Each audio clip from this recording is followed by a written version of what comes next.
그 이정열 전 판사님, 법원 행정처가 대법원장의 거의 그 정치적 입장, 결정 이런 것을 수행하는 친위부대적 성격이 되어 있는 거 아니에요? 친위부대적 성격을 가지고 있을 뿐만 아니라 사법행정권 남용을 규탄하고 사법개혁을 견인하기 위해 마련된 전국 법관회의. 그 결의안이 오늘 대법원에 전달됐습니다. 과연 양승태 대법원장은 요구사항을 받아들일까요? 또 이번 법관회의가 사법개혁의 단초가 될 수 있을지요? 자, 어떻게 된 일인가요, 이게?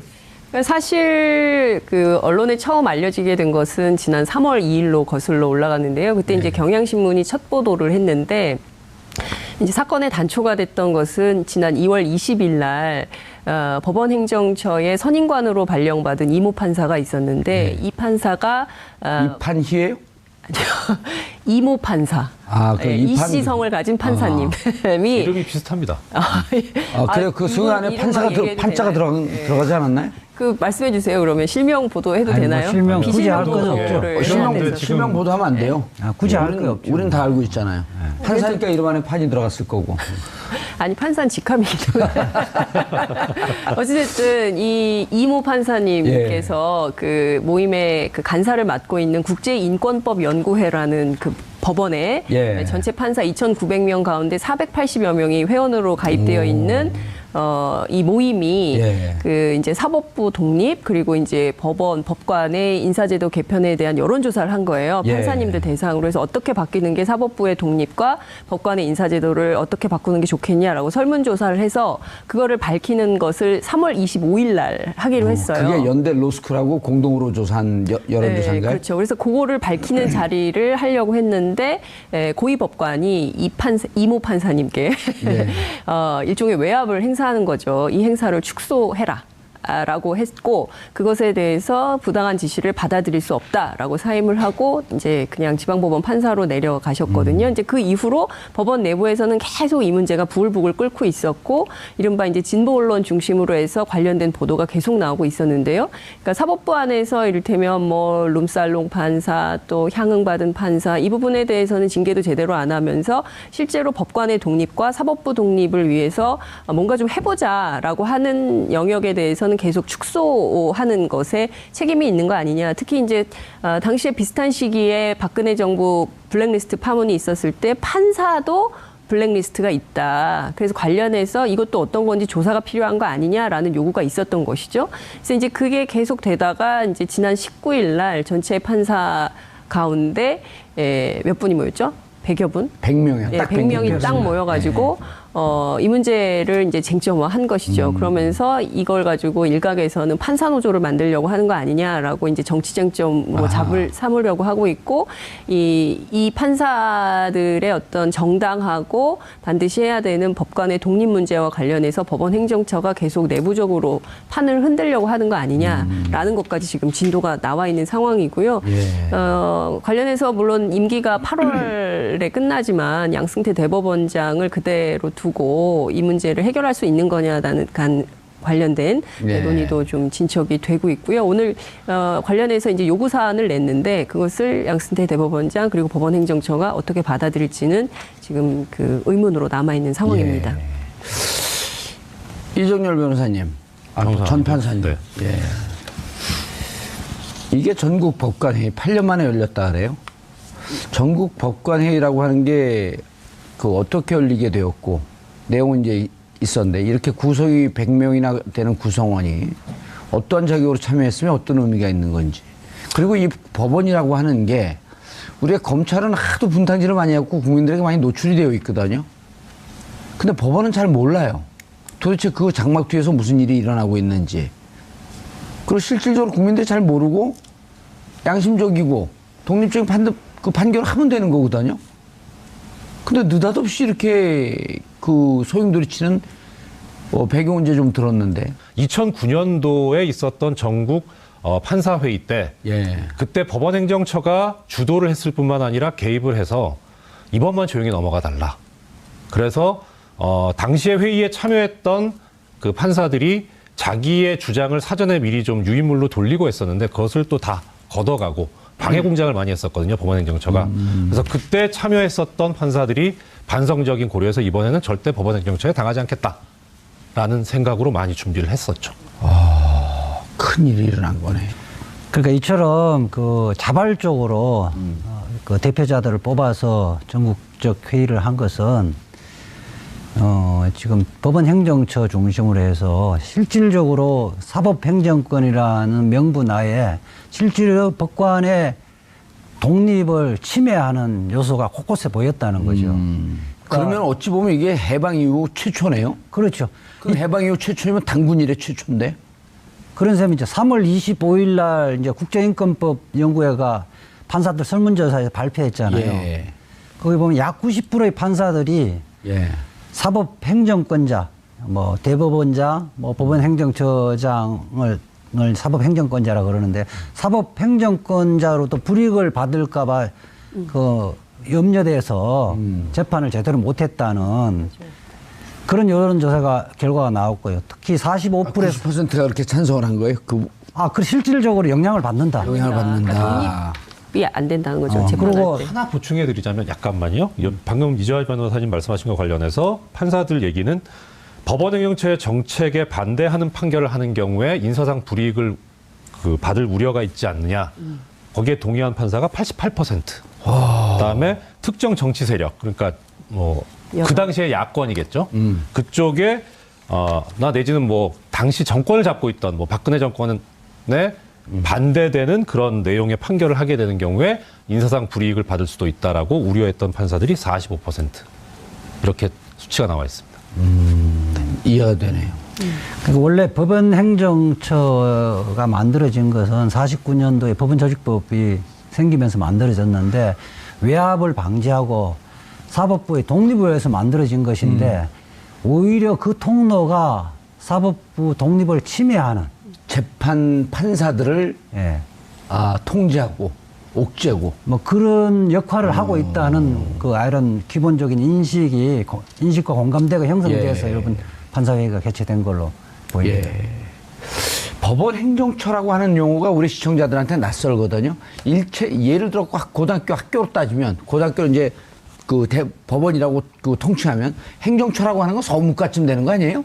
그렇죠. 그러니까 대통령 뭐 비교하면 청와대 뭐 비서실 예. 정도인데 어느 정도냐면 최초에는 이게 도입될 때는 예산 조직 요런 것들이 필요하잖아요. 그런 정도의 인사, 회계 뭐 이런 조직이 필요한 범위 내에서 했었는데 이게 점차 비대화됐어요. 점차 비대화돼서 지금은 거기에 소속된 판사들만 한 100여 명 정도 되는 것이고 그 판사가 결국 겸직을 하거든요. 한 2년 정도 있다가 다시 이제 판결 업무를 하거든요. 법원 내에서는 법원 행정처 출신 판사와 그렇지 않는 판사들이 사실상 서열이 매겨진다는 이야기도 있어요. 100여 명씩이나 돼요? 그 법원 행정처에? 예. 특히 이제 예를 들어 판사들 임명되면 비품 구입 뭐 이런 등등 행정적 업무를 도와주는 거 아니에요? 예산도 좀 세우고? 그 정도만 하면 문제가 없는데 특히 이제 기획조정실, 사법지원실 이런 걸 통해서 실질적으로 기획행정실 같은 경우는 대국회 로비들도 다 담당하고 있는 거죠. 사법행정실 같은 경우는 재판제도, 재판 업무에 관한 제도 개선의 명분으로 해서 실질적으로는 대법원장이나 법원행정처장의 방침을 그대로 하급 판사들에게 내리는 지침 역할을 하고 있는 거죠. 그럼 이 법원 행정처가 이정열 전 판사님, 법원 행정처가 대법원장의 거의 정치적 입장, 결정 이런 것을 수행하는 친위부대적 성격이 되어 있는 거 아니에요? 친위부대적 성격을 가지고 있을 뿐만 아니라 법 자체도 그렇게 만들어져 있습니다. 그래요? 예, 대법원장의 사법행정권을 보좌하기 위해서 만들어진 기구가 법원행정처이기 때문에요. 문제는 지금 이재화 변호사님 말씀하신 대로 그게 그야말로 보좌하는 정도에 그쳐야 되는데 너무 커져서 오히려 스스로가 권력기관화되고 권력집단화 됐을 뿐만 아니라 법원행정처를 근무했거나 거쳐간 판사들 같은 경우에는 뭐 그야말로 이제 앞으로 꽃길이 열렸다. 예. 나름대로 예. 에이스면서 나는 이제 그 출세가도를 달렸다. 그렇죠. 그래서 법원행정처에 들어갈 만한 그런 그 시기가 된 판사들 같은 경우는 법원행정처에 들어가고 싶어서 상당히 애를 쓰고 그 다음에 이제 근무하고 나온 사람들은 그 경력을 관리하기 위해서 또 애를 쓰고요. 심지어 이제 최근에 뭐 이 조금 전에 말씀하셨던 국제인권법 연구회 사건 관련해서 가장 지금 주범으로 꼽히고 있는 임종원 전 법원행정처 차장 같은 경우에 그 있었던 법원행정처 차장이라는 자리는 다음번 자리가 대법관인 게 거의 통계상으로 한 60%가 넘어갈 겁니다. 최근은 거의 70% 가까이 되는 것 같고요. 그러니까 그야말로 요직 중에 요직이고 법원행정처 차장 그다음에 당연히 대법관. 거의 대법관이 돼요. 네. 차기 대법관이라는 사실 차기 대법관으로서 예우도 실질적으로 받고 있는 거죠. 저희 그쪽 용어로는 가등기 했다 그럽니다. 가등기. 대법관 가등기. 그 이정열 전 판사님, 법원행정처가 대법원장의 거의 그 정치적 입장, 결정 이런 것을 수행하는 친위부대적 성격이 되어 있는 거 아니에요?